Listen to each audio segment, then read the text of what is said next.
pagyukbo o pagtahod sa to ang gobernadora. Si Ebon Cagas ug si ang Vice Mayor, Vice Gobernador. Ay di si Dudong Cagas. Tanang mga katawhan sa langaan ug labi na gyud sa to ang nakalain-lain mga barangay nga diin niabot ni parang pabil sa to ang medical mission nga gihimo karong adlaw. Ug ako mo yung pasalamatan na usap ko ang ato ang gobernador ato palakpakan.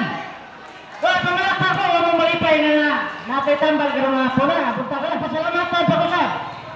Kaya siya dili ni mahimo ato magpipilades kung wala kaning mga tawhana nga diin mo nagmugna para lang sa kalusukan o sa kayuhan sa ato ang barangay. Kanalang salamat ug mayong buntag ka nato.